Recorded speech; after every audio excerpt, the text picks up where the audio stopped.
Welcome back to Comic Book Nation, the official podcast of Comicbook.com. I am your host, Kofi Outlaw. And you shall today, not pass. Very much not. Yeah, that was epic, man. That was just a taste of my vibrato. Let's not get into it. With me today, I got my regular host. I got Matthew Aguilar here. What up? And I am not too Hollywood. Janelle, you are way too Hollywood. Look at your background. Janelle Wheeler's here with us. Hey, everybody. Definitely too Hollywood. But the man of the people is also back. We have Mr. Turn Up Charlie Ridgely with us today.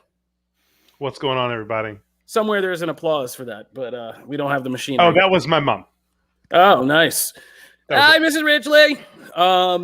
Today we got a lot to talk about. Charlie's with us because he's seen Zack Snyder's Army of the Dead, so he's here to give us a lowdown. He also has his review up on Comicbook.com. We also are going to talk about that Venom Let There Be Carnage trailer, Netflix's Millar World debut, Jupiter's Legacy. We're having a special guest jump on to review Spiral from the Book of Saw, and we have new DC Marvel comics to talk about, and Matt gets to indulge his gamer side once again. Matt's agenda is still alive. So, yeah, I mean, it's a good geek-tastic smorgasbord we have for you today, so let's get right to it. We're going to start at the top talking about the Venom Let There Be Carnage trailer. Venom 2. Are we going to get an Eminem remix? That's the most important. I mean, I hope so. I hope we get a call. No, bring in somebody Carnage. Different. Like, bring in, you did. No, man, it's his thing. No, listen, go full south with Carnage. Bring Yellow Wolf in to do the sequel. That's all I'm saying. I mean, we need Eminem and Yellow Wolf to make great stuff together. Slim Shady is the Venom guy. Word. Yeah. That'd be great. No, I'm saying a collab. You got Venom from Eminem, you got Carnage from Yellow Wolf. Let them. Yeah, I mean a dual thing. Let them do a 1-2. I mean, like a guilty conscience type thing. I mean, we haven't had one of those in a long time. Oh man. Yeah, we need. Yeah, we need one of those kind of like Venom. Oh, NF. Hell yeah! Please give me that. I mean, since the Freddy versus Jason, Fabulous and Jadakiss, like, yeah, we need another one of those collaborations. So I like that idea, Charlie. I mean, we're cooking here. So, guys, what did you think about the Venom Let There Be Carnage trailer? The internet and people I talked to seem to be mixed reactions. I don't think it really moved anybody, like a single person either way.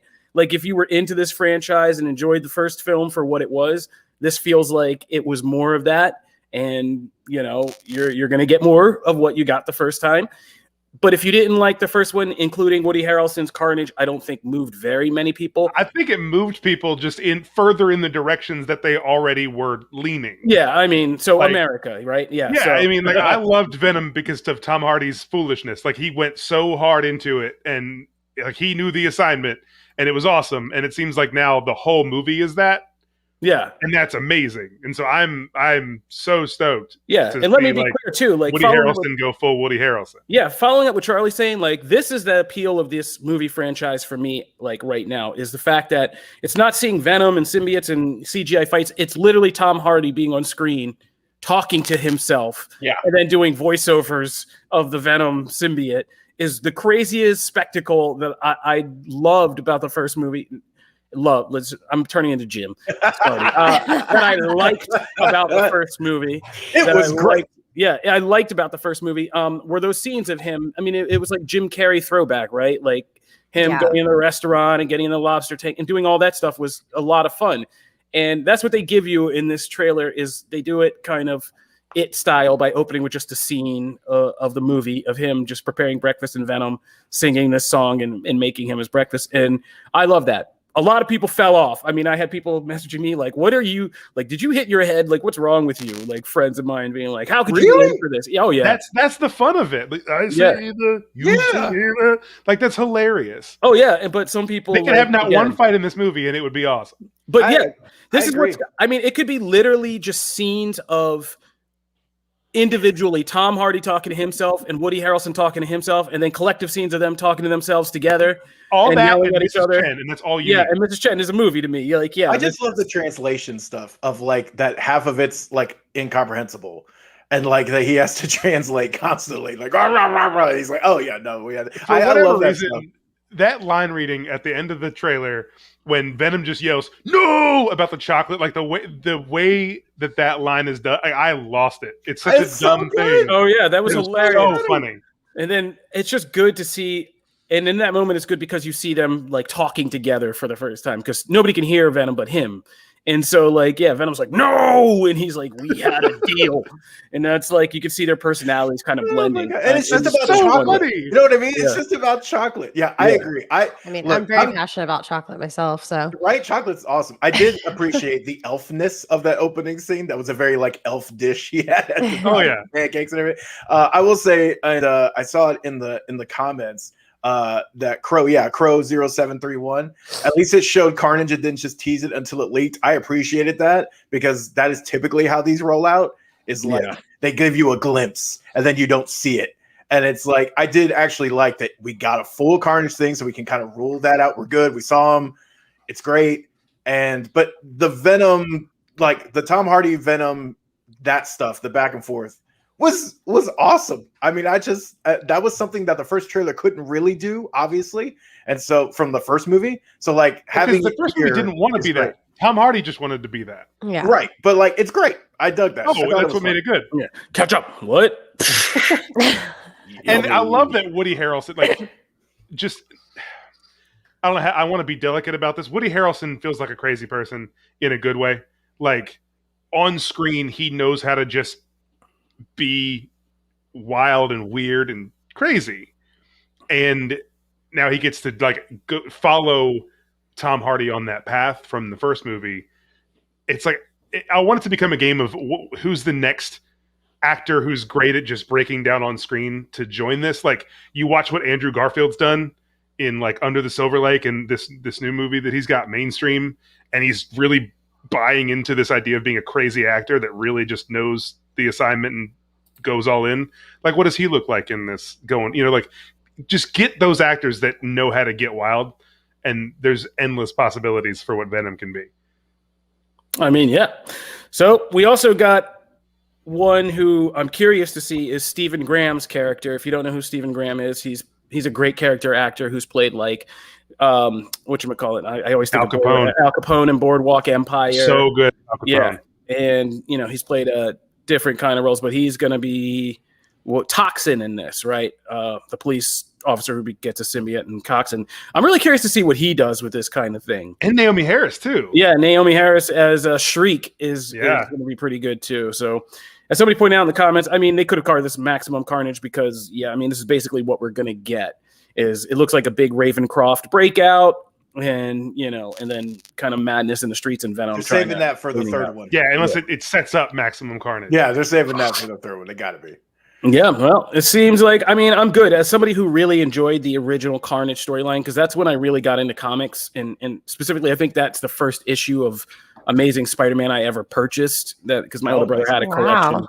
Yeah, my older brother had a collection, but I purchased the first part of Carnage. Was my first Amazing Spider-Man comic. I'm psyched to see this, and like I said, both for the comic stuff, but also just seeing Woody Harrelson and Tom Hardy talking to themselves and trying to out-ham each other is going to be glorious. And by the way, I'm sorry. I feel like I didn't mean to trample Janelle because I don't think. What did you think of the trailer? Oh gosh, you're jumped in there and cut you off. I didn't mean to. No, I love how excited you guys are. Like, I don't have as strong of a knowledge of these characters, so of course, like I'm going in very optimistic, and I'm like, sure, let's go. The first Venom was not terrible in my opinion. Like I enjoyed it. So I'm really excited for the next one. And I love the humor. And I think that it's really nice that they leaned into that. You can tell they did in the trailer. And I think it's going to be really good. I'm curious. And I think a lot of other people are, like Ian Grimm in the chat says, I'm so curious to see how they differentiate between the two characters on screen. I mean, besides color, because, we just saw the little like things sticking out of Carnage, but like the teeth, like everything kind of looked sort of similar besides color. So I'm with you on that one. And Well, I mean, symbiotes are symbiotes, right? So there is basically just color swaps for who they are. But I think what Ian Grimm is also referring to, and we should point out, a big amount of this hinges on how does Woody Harrelson and Carnage, like what is their relationship about, and like what does that voice sound like, and how does it factor into like what Cletus Cassidy does? Because if that's not right in the same way that Tom Hardy nails the Venom thing, then you could have a bad villain.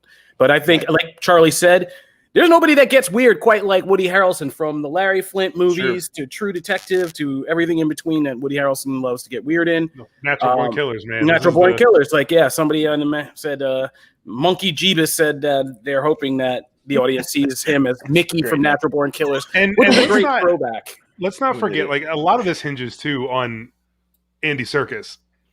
You know, we all know Andy Serkis as Which Gollum. Is a factor I don't think a lot of people remember in all this. You know, I don't know if anyone else watched Mowgli. Andy Serkis is demented. So good, yeah. Like, there's a scene in Mowgli in the end of this movie. It's on Netflix, and it is like dark and terrifying, and it's played. It made me feel like Andy Serkis has something up his sleeve for Venom, because his mind can work in a very dark way that also knows how to kind of bring some levity to things. Mowgli kind of sets the stage for this, and he's only done one movie as a director, so it's kind of hard to tell where he's going to go. It's not like when Jordan Peele made Get Out for his directorial debut. It's like, oh, that's now one of our defining directors for the foreseeable future. You know, Mowgli was not that for Andy Serkis, but he showed a lot, and so I think that it can go in a million different directions depending on kind of how Andy Serkis treats it. All right, just to close out, some commenters, Matthew Anderson, Half Send Josh, what's up, said, are asking, do you think we're going to get a Spider-Man or other kind of bigger universe cameos in this? Andy Serkis, if you go on Comicbook.com, Marvel, there is an article that Andy Serkis did an interview for right when the trailer dropped, where he basically kind of said that this Venom is still a standalone story. The characters are not aware of Spider-Man or Spider-Man's existence or anything else. But he kind of left that like with a weird, heavy open-endedness that could suggest that by the end of this movie, maybe that's not the case. Maybe this movie is the beginning of Venom getting into larger things. And I wouldn't be surprised if that's true. We already have little Easter eggs. There's a Daily Bugle from Sam Raimi's Spider-Man universe that has a page that kind of mentions the Avengers in a fight. None of this makes Venom official MCU, but like, I feel like they're going to start to open this up a little bit, right? And tease it just enough to make sure that Venom wasn't a flash in the pan. They get 2 good movies, solid movies out. There's a franchise here, and then I think we'll start to see those connections come in. I think I don't know the rules, but like, could Venom have its own Spider-Man? I don't know. I mean, I think all of this is still up in the air, really, and like, I'm all the multiverse stuff. I feel like, like you said, it's very open. Yeah, I think it depends a lot on what's going on at Marvel Studios, what happens after Doctor Strange 2, after No Way Home, and like whatever. Yeah, I don't think we're going to hear much until those films are out, and then we'll begin to hear more about like what's the next phase of this.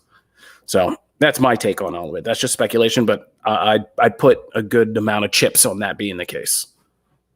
I think if we see anything, it's going to be like Carnage at the end of the first movie, where it is a tease to a character that, as comic fans, we know, but it's not like here's Tom Holland. Yeah. Well, we'll see. We're going to keep an eye on it, and there'll probably be another trailer we'll be breaking down in the coming months as things progress with this film. All right, that is Venom, Let There Be Carnage. Now it's time to turn up with Charlie Ridgely. Charlie, these Army of the Dead, Zack Snyder, we went heavy on Zack Snyder's Justice League release. Now we're going to see Snyder jump back into the quasi-zombie genre with Army of the Dead. These reviews have come in. I think it's like 74% on Rotten Tomatoes, the initial wave.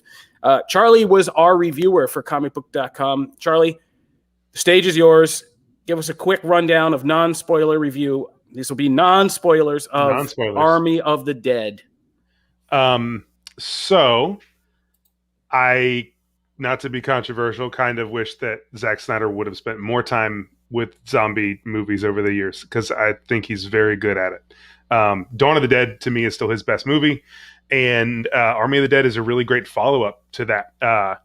As you know, I'm again trying not to be spoilery. It's a really exciting movie. He's got a lot of great action sequences kind of packed in there. And it's really interesting. It's something I didn't know going in. He shot this himself. He didn't have a cinematographer working with him. He was the director of cinematography for this movie. So not only did he direct it, he actually had the camera in hand shooting this film. But all of the Snyder things that you've come to know as Snyder things are packed in here. I mean, there's a lot of slow-mo shots. There's a lot of needle drops with like slow emotional covers of popular songs. There's, it's entirely too long. Like, there's a lot of Snyder things. Oh wow! But they work with this. It Not is a little surprising. too. It's 2.5 hours. It's a little too long. If this was like a 90-minute movie, you would not be able to breathe through it because it is very tense. But there's a lot of times where he stays on a scene, way longer than a lot of other people would. But it's indulgent and it's fun in that. My problems with some of the DC stuff with him is you kind of have this seriousness to it, which I don't mind the seriousness at all. I like the seriousness, but it's kind of how you take this story of gods and men and this really, how someone from this other planet, it feels too bleak for what the characters are at times. And he kind of dwells in that bleakness instead of doing something different with it, instead of changing it up and having fun with it. And what I think he does really well in Army of the Dead, and what Army of the Dead lends itself to, is taking a bleak world and a bleak story, zombie outbreak in Vegas, and letting it be crazy and fun and different. And again, that's not to say that seriousness is bad, because this movie takes its subject and its world and its mythology really seriously.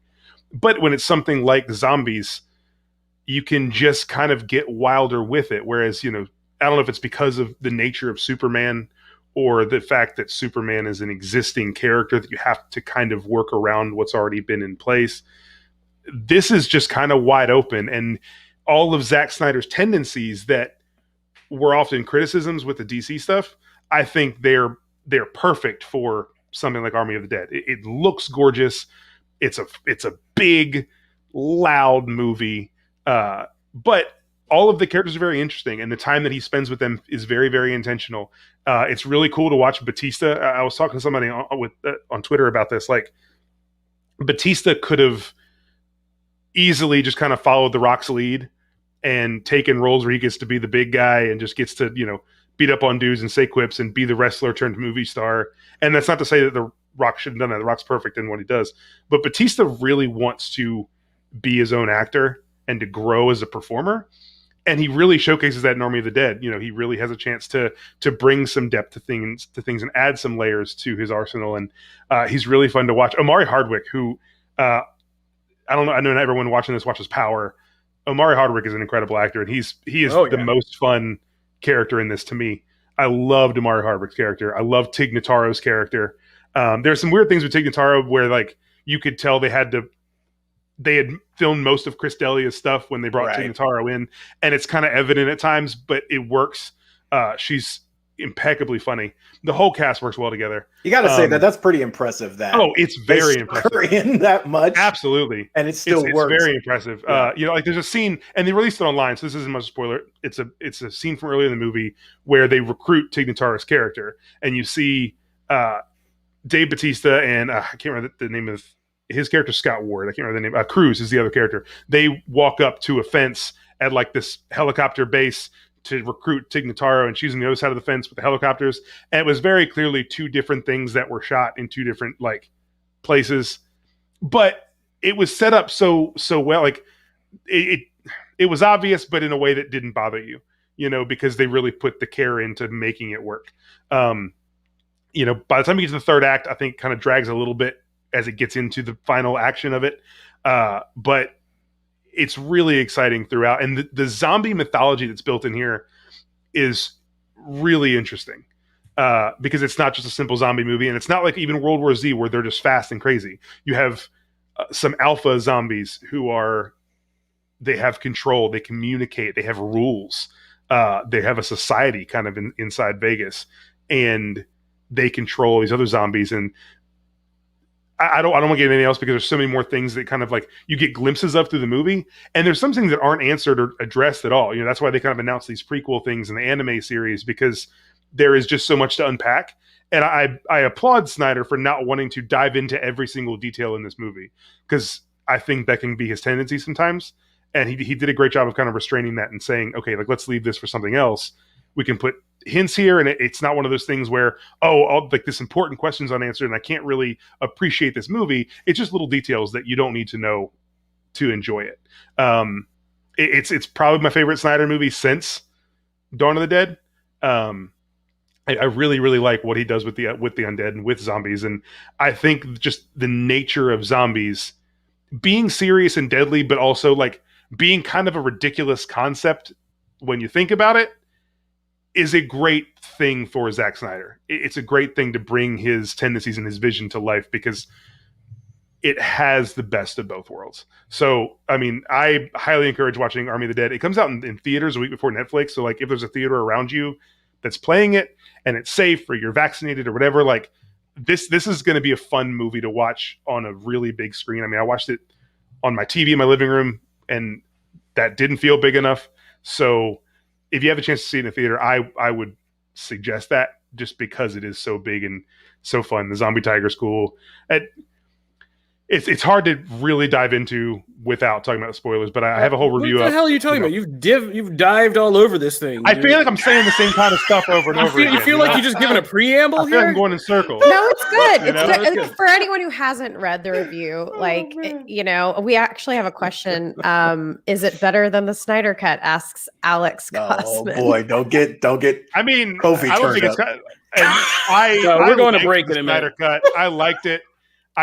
It wasn't my favorite thing, but I enjoyed it. Spicy. I like this better. This is something I actively like. I'm really into, and part of it was just my disconnection with after everything. Like, I wanted the Snyder Cut to exist. I'm glad it exists, you know, for Zack because I think he earned that. I'm never gonna like be fully in love with a 4-hour movie.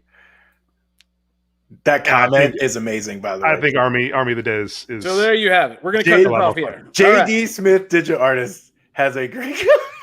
Charlie, drink some water after that monologue. There you go. Y'all told me to talk. I did. You did, but I'm just amazed that you're like, I It feel like I'm was not saying that. beautiful. Oh my god! All right, got your we're back, gonna- Charlie. That's Charlie. Charlie. Charlie likes Army of the Dead. He thinks it's the best thing Snyder's done since Dawn of the Dead, and he likes Zack Snyder back. More again Zack with Snyder zombie movies. All right, Excited. there you have it. And no, it's not a sequel. It's a standalone thing. Somebody asked, Chase Duvernay asked, is it a sequel? There No. will be prequels though. Yes, they're going to have an anime prequel and stuff like that. And there's a prequel movie. Matthias Schwarzfer, the guy who plays the safecracker in the movie, he is in the prequel. And Natalie Emmanuel from Game of Thrones and Fast and Furious, she's in the prequel movie too. And our buddy Joe's in it, isn't it? Yeah, so there's a bunch of people in the Joe prequel. Manganiello's in it. Yeah. So Yeah. But Matthias directed the prequel, not Snyder, which I didn't know. But they already shot it and it's done. At least done, principal photography. But there's a lot of things that will be interesting to talk about when it comes out because of the little hints that I would love to talk about right now, but I won't. Like little things you're like, wait, that's its own thing and it's completely unaddressed. Universe setup. That's what there's a lot to dig into. All right, Cool. That'll do it for our Army of the Dead review. Thank you, Charlie. That comes out this Friday on Netflix. No, so this Friday in theaters, May 14th. Okay. May 21st on Netflix. Okay, so this Friday on theaters, next Friday, Netflix. That's a good strategy. All right. We're going to take a break, and then when we come back, we are going to have a surprise guest hop on and stop it. The comments are just all just lit up today. Man, you guys are on one today. Yes, we are going to take a break, and when we come back, we're going to have somebody jump on and give us a early review of Spiral from the Book of Saul, so don't miss that.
I seriously wonder if that music will ever stop scaring me when we come back.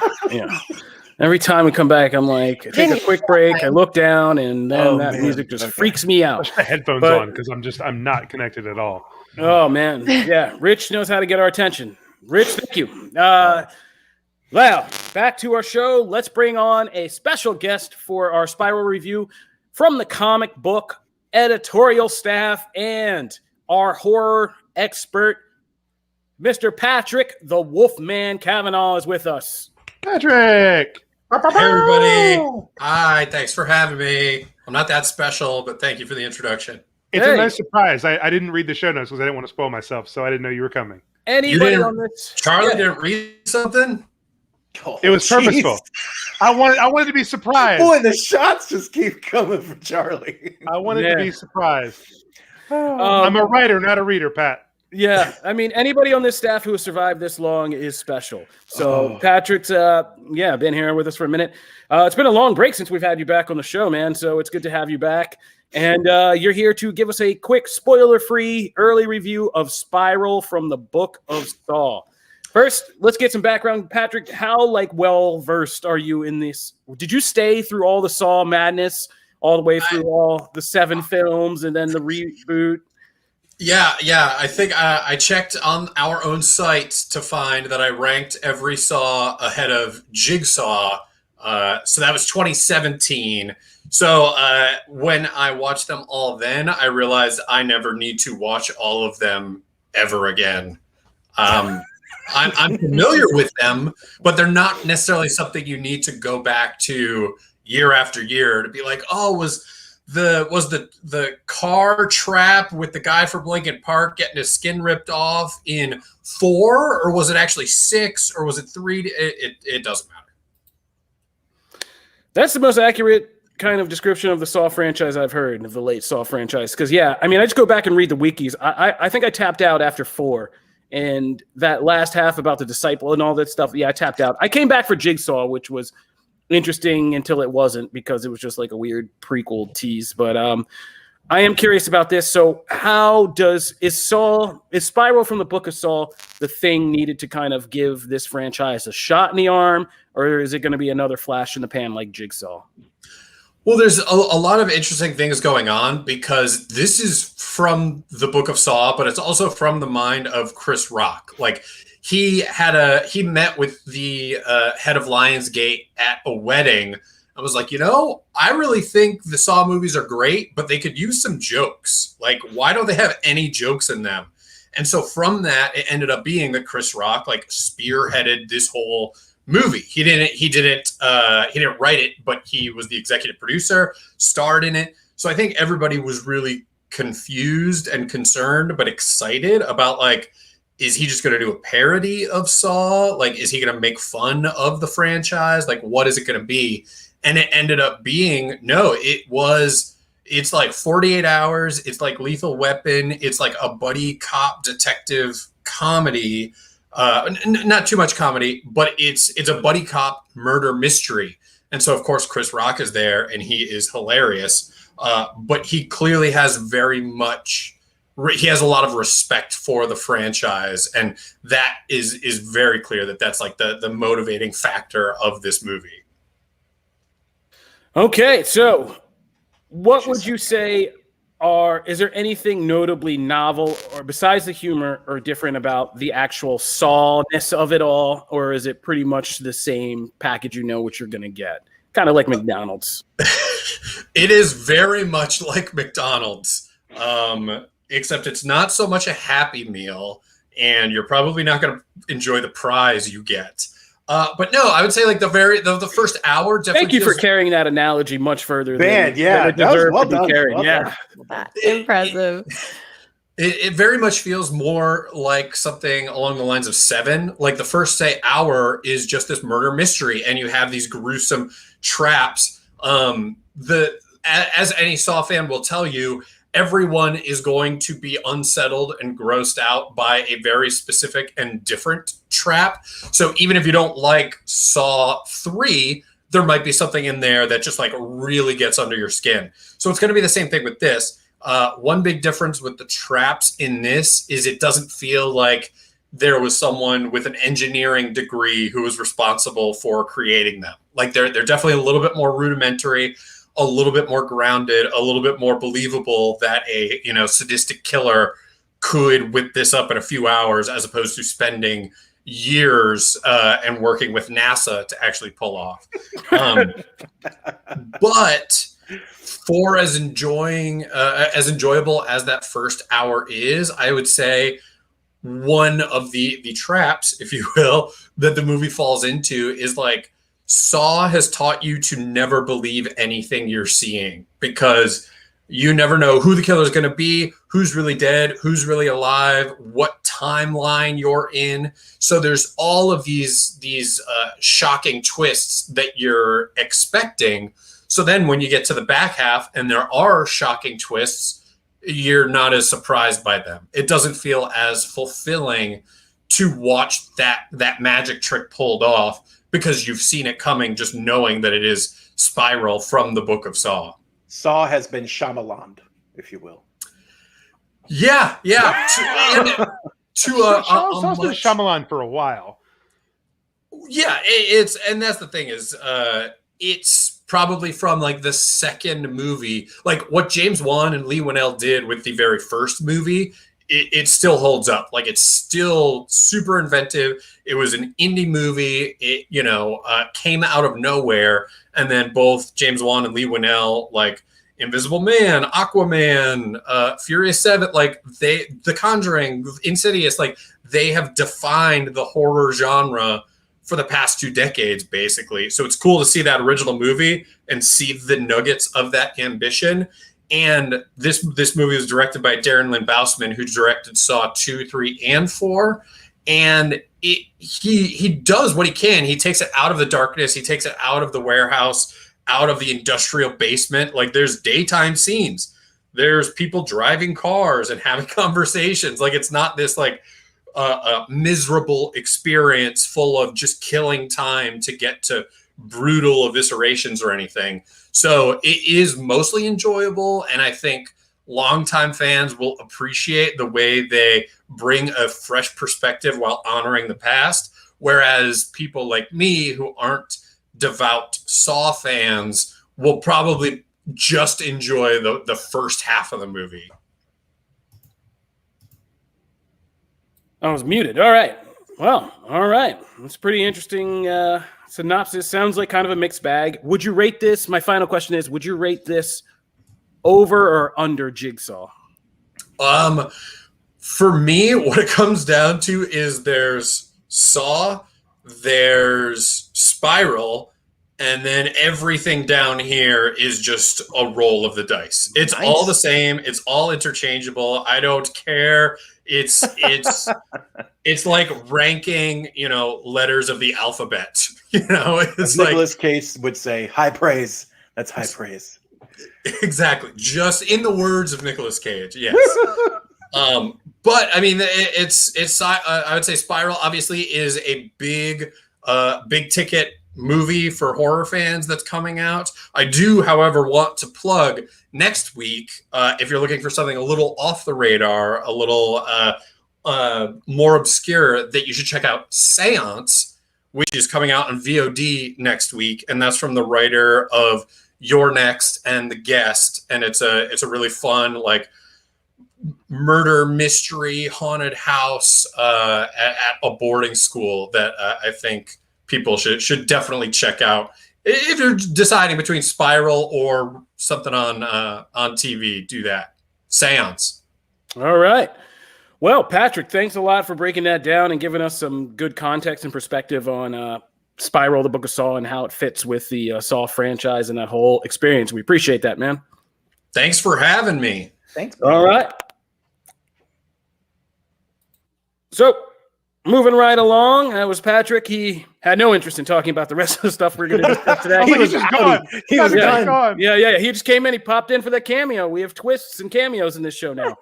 So, moving right along, we are now going to get into Jupiter's Legacy, the new Netflix series based on Mark Millar's series. Mark Millar, who wrote Kingsman and Kick-Ass, and what's the other big thing that we've done?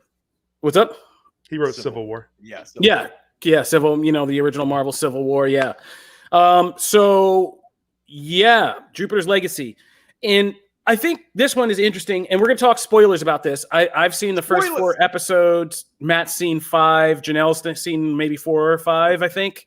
I actually finished the whole thing. Nice. Oh, wow. Yeah. And Charlie, have you seen it all? Oh, I quit after the first one. No way. Wow. Okay. This is going to get good. All right. So Jupiter's Legacy, when we did the trailer, we discussed this briefly, and we were all kind of like, it wasn't bad, but we felt like we've seen this before, right? Like we saw Heroes, and, this wasn't quite The Boys or something like that. And we were kind of just like, and it came out, and it was in the same kind of time when Invincible was being hyped, and we were like, this feels like a retread without being very interesting.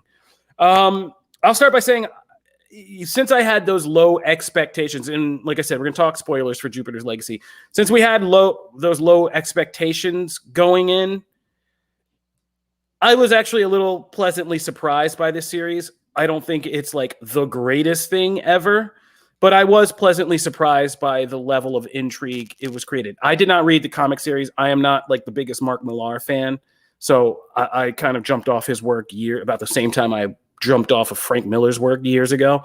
But yeah, it has enough intrigue in the first 4 episodes and good enough characters that it's carrying me more as like a mystery drama than a superhero show.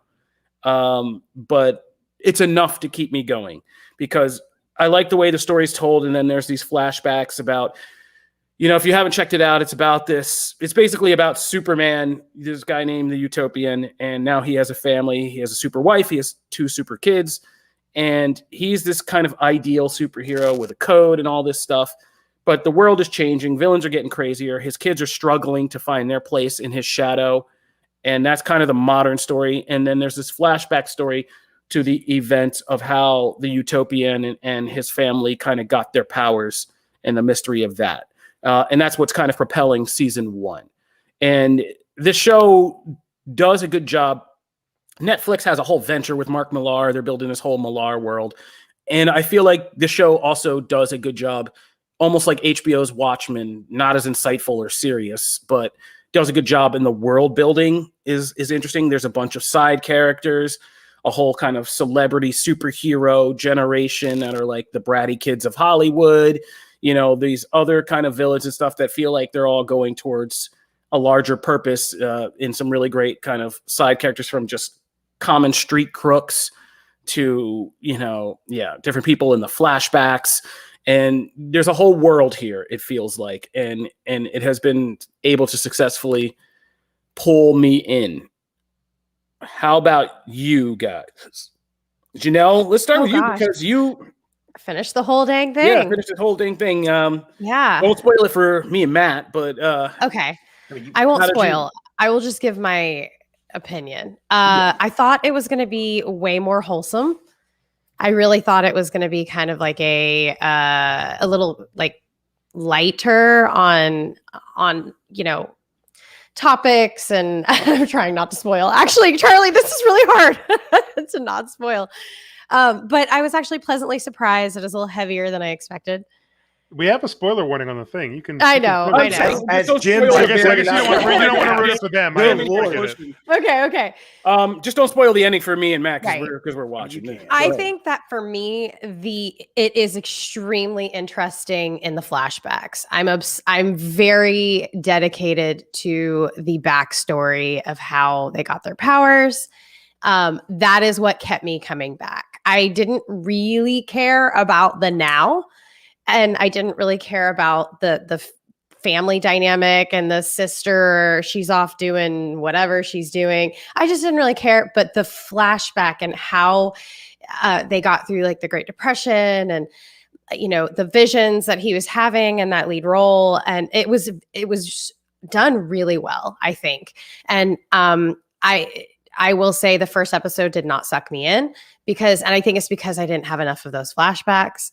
By the second episode, I got more of that, from the past. And it was really exciting to watch that kind of unfold because I was just curious, like how, and And my only criticism is that they just talk about the code so redundantly. It's just like it's just, if you're binge watching this show, it's the code, but the code, and it's just kind of like, okay, just get back to the story of like how you got your powers and why the word Jupiter is in the title. Like that's pretty much.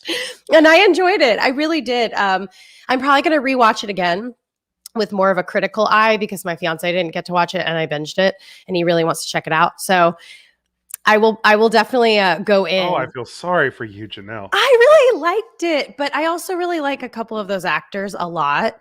So I like just seeing them in general. But yeah, I don't know. It wasn't terrible. I'm going to say the real hook with me was I like the fight in the first episode. That's where they fight the kind of Hulk or Darkseid. They fight against not Darkseid? Yeah.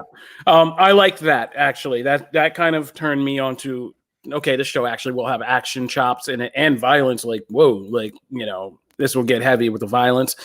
But it was where I realized that I was most interested in what is essentially a knockoff Batman Superman story that really kind of hooked me.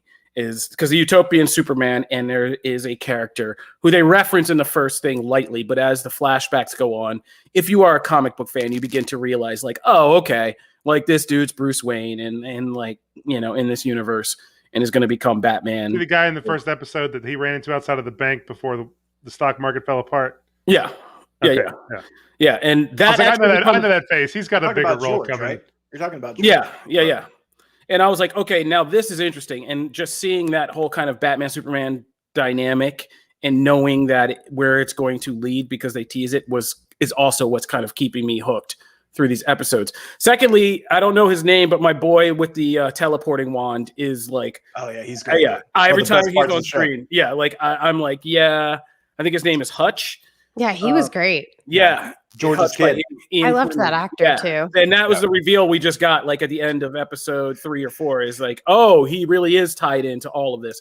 And he has a teleporting stick in the ways that because he seems like he's a low level threat in the beginning and like he has all these heavy people. And then there's just this great episode in this turnaround scene where he just like calmly demonstrates that like, no, I'm one of the most powerful people in this whole get up. And you're like, whoa, and he's a great actor. And if you like him, you're going to absolutely love episode 5. Oh, awesome. I hope it is. There's so much to like. So, okay. So 2 things. One, because I saw Jim reference it in the chat. When they announced, like when Millard did this whole deal, there are several books that I was pulling for to be made. And one of them is being made now ahead of Jupiter's Legacy. So like the Magic Order, which is like one of my favorite series, is being developed for Netflix. That's the one I really want. I also really want Prodigy. Both of those series are fantastic, and that is Millard is best. So if you do want to read those series, like I suggest you go get those now because those are fantastic, and those will be coming to Netflix at some point. So that was one of the things when like this was announced, I was like, oh, they're starting with that one. That's the one I'm least interested in. And then after that dud of a trailer, I was not very high. I was not very high on the series. But what I will say is, I think, man, probably because the bar was low, because I came in without huge expectations. The first episode is a bit of a grind, but probably by like maybe past the 75% mark through that episode, I was in. Like, I wouldn't say it's like it was, I have to watch it right now, that kind of thing. But I was like, I want to keep going. I want to learn more about these characters. I want to learn more about this world. And to me, honestly, this is one of the shows that really benefits from binging. If this was a weekly release, I would probably have dropped it just because other stuff comes in or whatever. Binging, I feel, helps the DVR for sure. Binging helps this because I went right into the next one. The second episode is what really hooked me. And I've been watching these pretty, back to back as life permits. And I'm glad that like I can go finish, like I'm on the final episode. I'm glad I can go finish and really like this show has hooked me. And it has issues. Like there's the way, and mine actually aren't with most of the storytelling. Mine isn't really with the pacing. My issues are more with like the way things are shot it's weird. Like we're so used to superhero action being so fluid now, and so feels like it like jumped right out of the comic, that here it's so weird to like see them hover and like they approach the ground, and it's like, that looks so awkward. Why does that look awkward? Why does when they throw a punch or when they get ready to throw a punch, everything is like, it's like 2000s superhero stuff where it was like kind of waiting for things to catch up. You know, the tech wasn't quite there. The wire work wasn't there. It's weird how the fights still have that kind of feel to them where we are now. And they put a lot of money into this. So, you know, like it's shot well, looks nice. Like there's money, right? So I'm kind of like, why is that the case? So that always kind of takes me out sometimes of the middle of really thrilling fights because it just looks, it looks off. But as far as the narrative, when they really start planting the, you know, how Utopian and how the rest of the group got their powers and the quest to go find them, you know, as things turn out, right? That stuff and like the issues with his dad and like seeing his dead father, you know, like in his video, all that stuff is really good. I really enjoyed it. And especially as we get further into the series, the stuff with him and George, you know, like that stuff and that relationship and seeing how that started and seeing how it got to the end and seeing where, you know, his son, how Hutch kind of plays into it. I agree. I think I will say, like, I think Utopian probably can stand right there with Reed Richards and Xavier as like worst superhero dad. It's terrible. He's always saying the wrong thing. And I did love, though, there's a reveal. I think it was in episode 5, but if it was in episode 4, I don't want to say if it's in episode 5 because I don't want to spoil things. But essentially there's a reveal of like who Utopian is talking to. And that was really interesting. Like there's a lot of really cool swerves in this. And big swerve in last episode too, and it's rewarding. Okay. So like you're like, oh, okay, now I need to know what's gonna happen next. I think they do that really well. Like by the end of each episode, I was like, yeah, I gotta watch the next one. They do a really good job of that. I agree that the kids and like their issues with the dad and like the code, but the code gets addressed in a really cool way in, I believe, episode 5. So like, again, most of the stuff that was either annoying me or kind of, you know, I was unsure about ended up getting resolved or at least addressed in some way that was satisfying to me. So I really dig this series and I'm excited to finish it. I did not see this coming. I would not say this is Batman Fortnite levels of like, oh my God, it's so good. How the hell is it this good? But I will say, like, I'm really intrigued. And like, if they do a season 2, I'm in. I'm probably in, unless the finale just blows me somewhere where I'm just like, I don't get it. For season 2, just with how they left it, for sure. Yeah, the Magic Order for sure. Yeah. All right, so there you have it, Jupiter's Legacy. Charlie, you said you didn't make it past episode 1. Just come on, toss your grenade. I mean, I've been told by everybody it gets better in the latter half of the season. I don't have time for that. The writing is bad. It is a dull looking thing, which is so frustrating because the best thing about the comic is Frank Quitely's art, and they didn't bother to bring over like any sense of his style or color or like none of that made it to the show. What is that awful beard?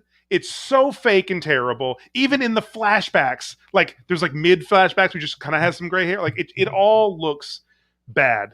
There's a scene in the first episode where Josh Duhamel's father jumps off a building, and I have not laughed so hard in years. The way that he screams, like, nah! It was so absurdly overacted and terribly written. I'll be right down. And oh my God. It was one of the pilots I've had the hardest time watching.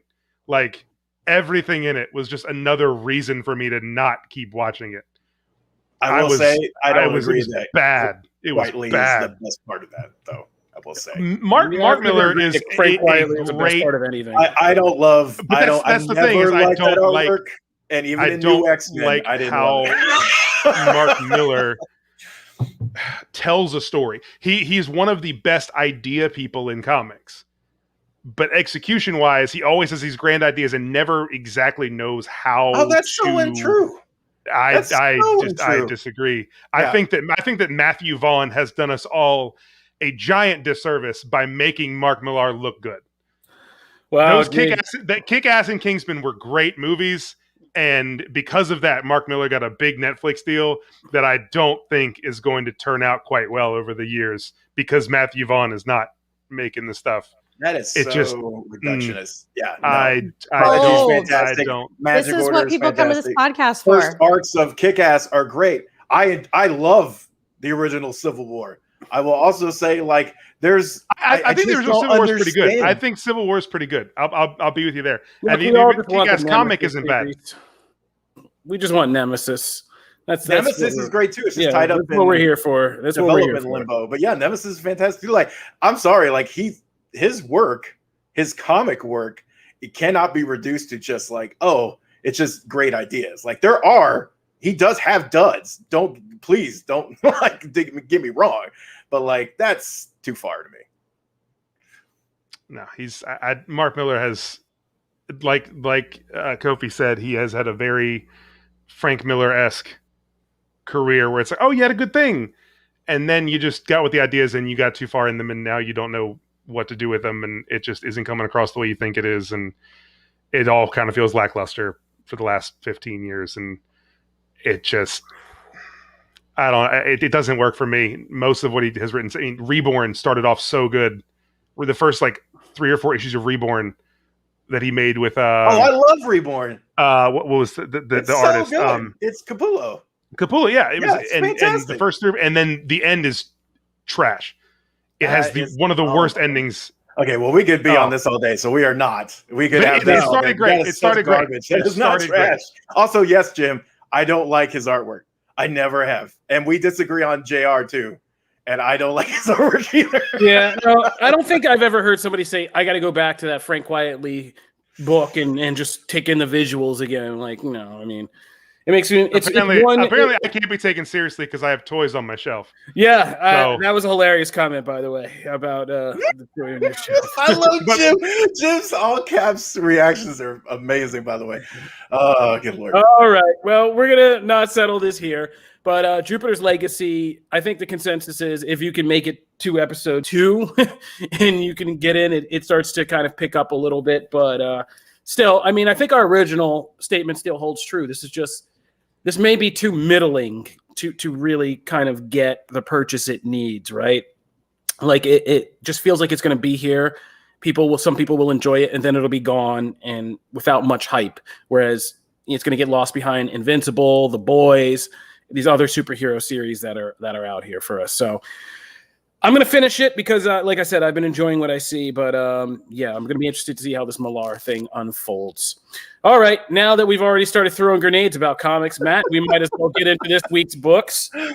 Yeah, so I'm going to let's get started. Well, actually, let's stay on.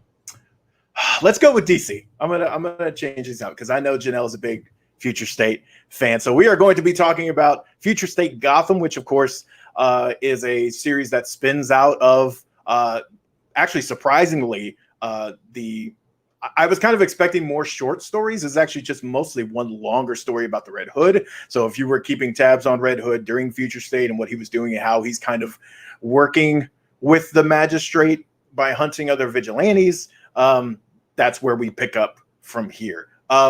There's not a ton of like recap here. So like to me, like if you weren't reading Future State, you're probably going to be like completely lost of like what's going on. They do a little bit of recap, but not a ton to give you kind of the context here. But it's also all black and white, and that actually surprised me because again, like the covers, it's like all in color, and they didn't really go out of their way. Typically, DC goes out of their way to kind of, and Marvel too, to kind of spotlight like, hey, this is going to be like a very like kind of throwback black and white book, and they didn't really do that here. So again, a couple different expectations turned upside down when reading this, but it's just continuing his story. So I mean, you find like they address Ravager and him and things that have happened there. You also kind of see why he's working with the magistrate. You don't necessarily get all the answers yet, and then that kind of final page hook is to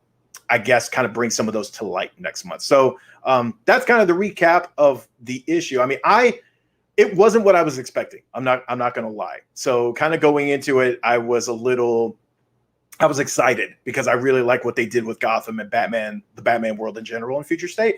And I was a little let down. And the second story that's in there is really in no way related to too much of anything. So that one was also like, I would have rather have gotten another backup story set in the Future State world about, Oracle or about Cassandra or Stephanie, like someone else that was in that world. But who knows? So Janelle, what did you think? I hate being neutral. I hate not having like a really big opinion, but it was okay. It was there. Right. I didn't hate the black and white at all. I understood what was going on. I followed. I guess it's a first issue, right? So it's supposed to suck me in. Is that what we've discussed? I'm intrigued, but I'm not super pumped. I'm not like, I got to read everything on this, but I'm neutral on it. I'm glad I read it, but if I hadn't, it's okay. But yeah, it's pretty good. Yes. Hand up, Charlie. Yes. We just some breaking news came across. I know we sometimes do this. The next person was cast in Knives Out 2, joining Dave Bautista and Ed Norton and Daniel Craig, and it's Janelle Monáe. Hey, for the Hollywood Reporter. Man, this is going to be a weird film, man. That's going to be Cannot wait. amazing. Weird. Sorry to interrupt. That's amazing. I'm actually pumped about that. That's great. Janelle Monáe is awesome in it. That cast just keeps getting better, man. Oh my gosh. Anyway. Sure. No, that's it. That's my spiel. Kofi, what'd you think? Matt, did you touch on like why this book has no like color in it? It was just like DC's leftovers. I actually don't know. I don't know why it doesn't, because that was my thing. I don't dislike it. We've talked about some of the anthologies like Batman Black and White, obviously, and some other things that like I like it.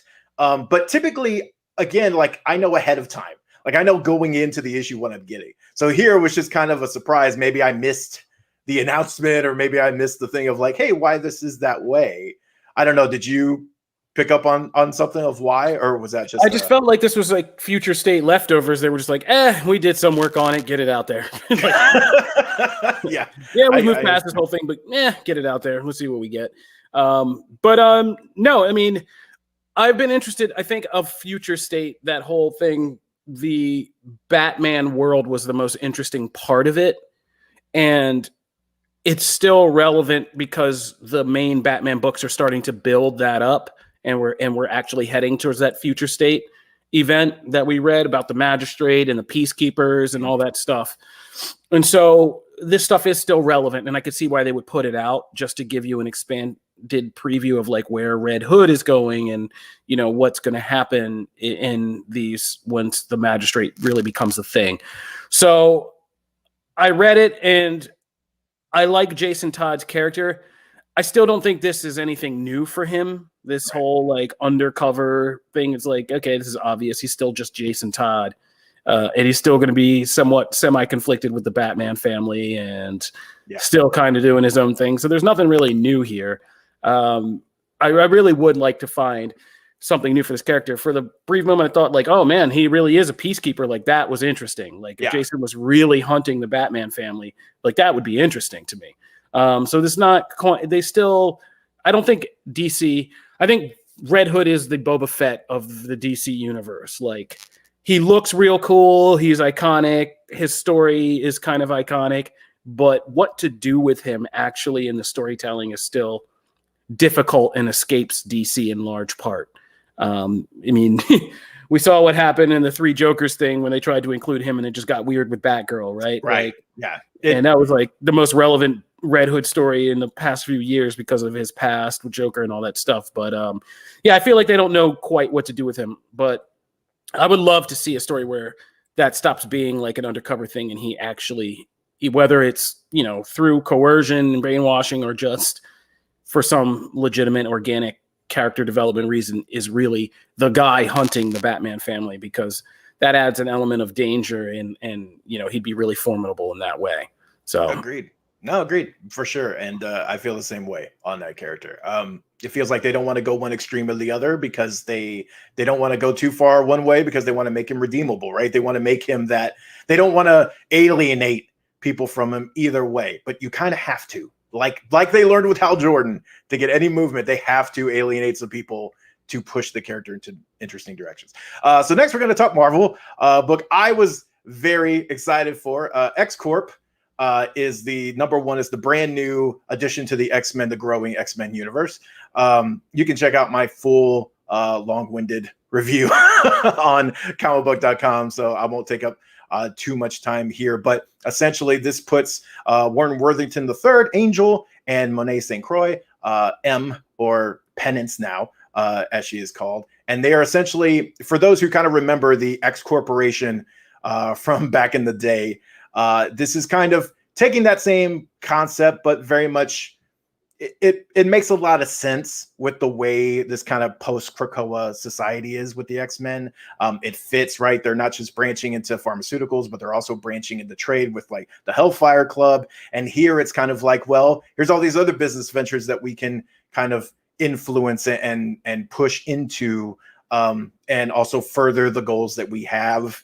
And so they are kind of going to be leading this charge. And there's going to be some other people that get Trinary and Multiple Man as well, who Multiple Man steals the show a lot in all of his scenes. I just love these books that kind of play with, I described it as kind of taking a little bit of like West Wing, the walk and talks that they do are fantastic. And then taking a little bit of like Billions and some of the corporate, drama and intrigue there, kind of going to all these different countries. There's an international feel here. That's really interesting. And it's something that Marauders does with all the political intrigue and stuff. And it balances with like big action. And here it's kind of going for the same thing. So I think it got off to a really fun start. I really dug it. But what did you guys think? I'll go first. I'm really interested to see where it's going. I don't have the biggest background in X-Men. We all know this, but I didn't feel totally clueless. And I actually really enjoyed this book. I'm super interested in Angel, this character that I don't know a lot about. And I think they did a good job of being really intriguing here. I love the like bold coloring and the art. And I'm excited about this. This might be one of my first like X-Men that I'm really pumped about. Yeah. Yay! We got Janelle on the next book. Ironically, X-Corp and Way of X are the two that like we got Janelle. I did not see that coming. Kobe, what'd you think? Marauders is 8. I'm on the opposite end of the spectrum here. I thought this was boring as hell. Like in this new X-Men world, I know there's a lot to build, and kind of the nature of their setup of having their mutant nation of Krakoa actually be its own real sovereign nation with all the kind of political, social, and economic impacts that come with it. And this is dealing with one aspect of that, which is the public image, the economic part, and kind of what it says. It's a mutant corporation, right? Using these two very affluent, and this was the hook that I thought was the most interesting thing, was putting these two affluent characters together, Monet and Warren Worthington, who come from the upper case of society in their respective societies before all this mutant stuff. But it was a talkie, like it was very much a talkie, like you said. It was very West Wing Sorkin with kind of quippy conversations and stuff like that. But yeah, I mean, I found it really kind of just ultimately boring and kind of a slog to get through as a first issue. And it doesn't sustain me on like what is the actual appeal of having this book month to month. Like, and I don't think it yet has enough of a unique, quirky identity to kind of compete. Like that's Marauders.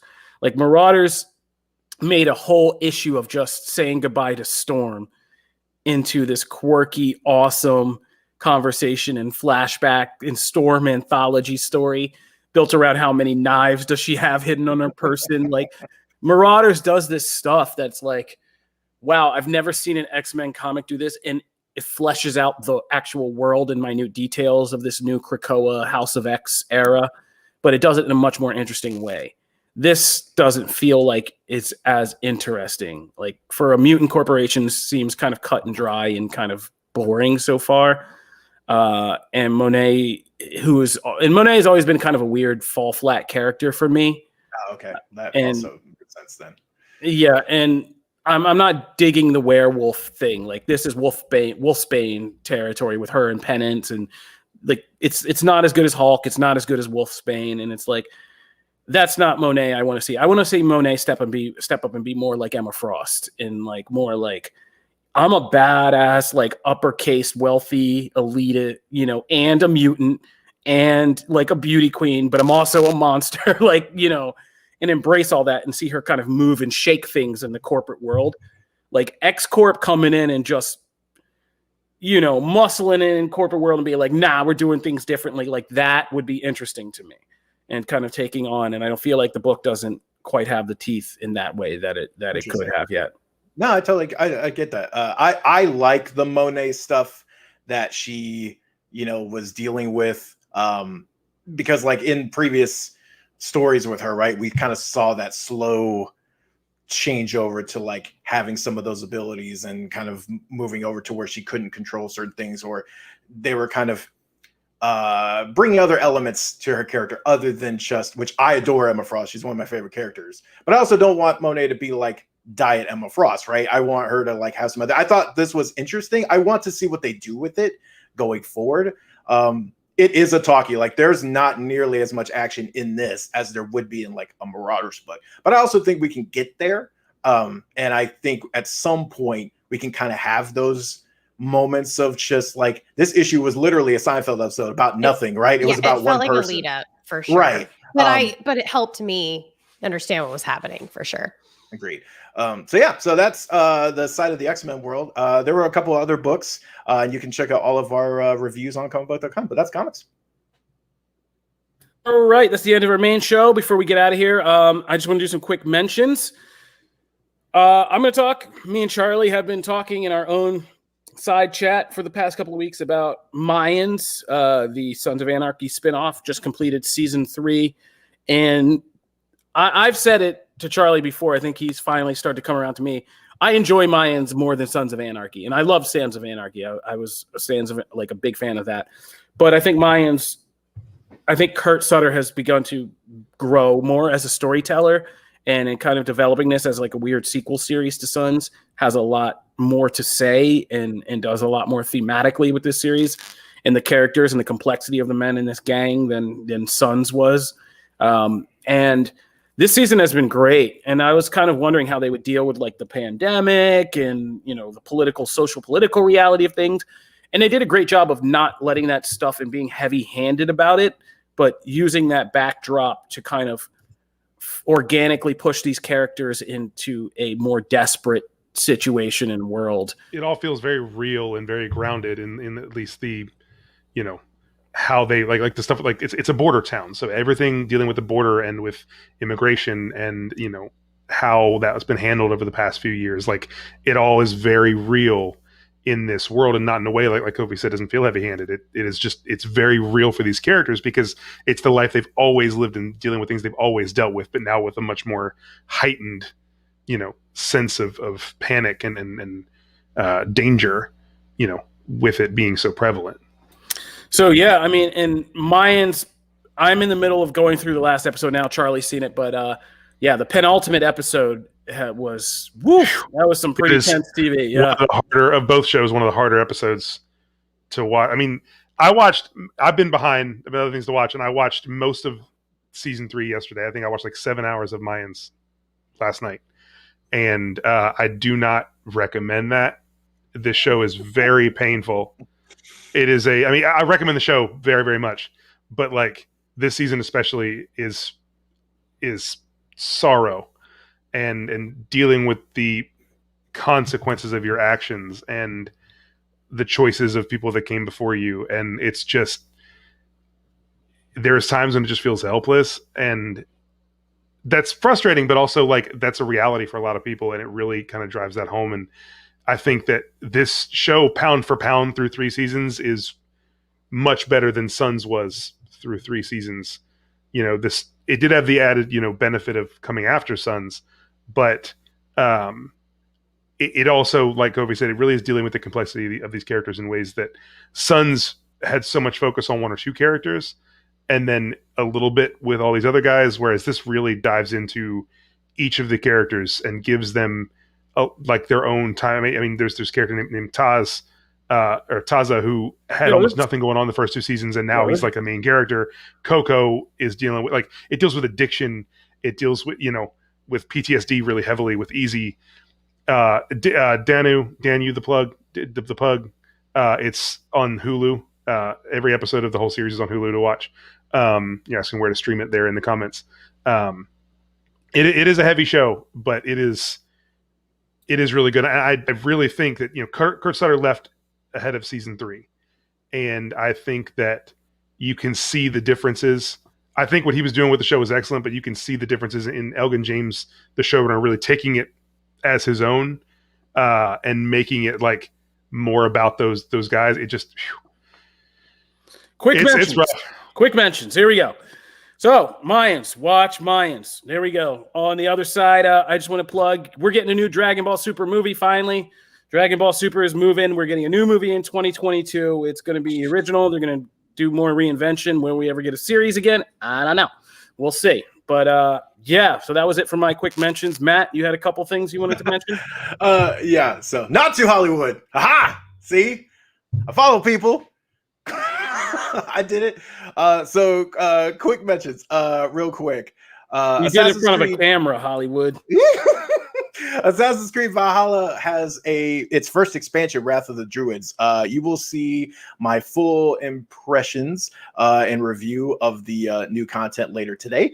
So check the site for that. But we head to Ireland, and I'm not going to do an Irish accent because I would not put that on everybody. So, but I will say we head to Ireland. There's some cool, some new mechanics and some new things introduced into the game. Also, Lycans. Oh man, that's awesome. Like there's some really cool stuff that's in there. But again, it's also more of Assassin's Creed Valhalla. So if you didn't like that game, I don't know if this will win you over. And then next, Hood Outlaws and Legends is the new 4v4 Robin Hood style game where you're picking different classes and you're trying to get to the vault and get the treasure, and you're like having to pickpocket the Sheriff of Nottingham. It does not, kind of like we talked about with Outriders, it does not make the best first impression. There was some of that. I can't get through the opening screen. I can't get a match to start. I had to restart the tutorial because literally in the middle of the tutorial, the first thing you interact with was like, nope, error. And I was like, oh my God, I can't do this. But after several matches now, it does hook you. There's a really interesting loop there. So you can see my impressions on that game probably sometime this week. So we kind of got stuff late on that one. So I'm trying to work my way through it as fast as possible. So yeah, so that's quick impressions for that. All right. Thanks, Matt. That'll do it for this episode of Comic Book Nation. We want to thank you guys for tuning in. As always, we put up new episodes every Wednesday live on Twitch, Facebook, and YouTube at 12 noon. If you like the show, you can watch us there. If you missed the show, you can replay on any of those platforms after we're done, or listen on streaming, or download the episode audio on Apple Podcasts, Spotify, Stitcher, and Google Podcast, or tell any smart home device to fire up Comic Book Nation podcast. If you want to follow the show, you can follow us at Comic Book Nation Twitter handle, or you can check us out individually. I am at Kofi Outlaw. I am Matt Aguilar, CB. I am at Janelle Wheeler. And I'm at Charlie Ridgely. Thank you. I didn't expect that to go so quickly or so smoothly, but thank you. All right. If you like the show, go on Apple Podcasts, leave us a 5-star review. Otherwise, we will see you next Wednesday. If you want some more comic book content, check out our Phase Zero podcast, our Marvel podcast on Fridays. Thank you guys for tuning in again. This has been Comic Book Nation. We're out. Adios.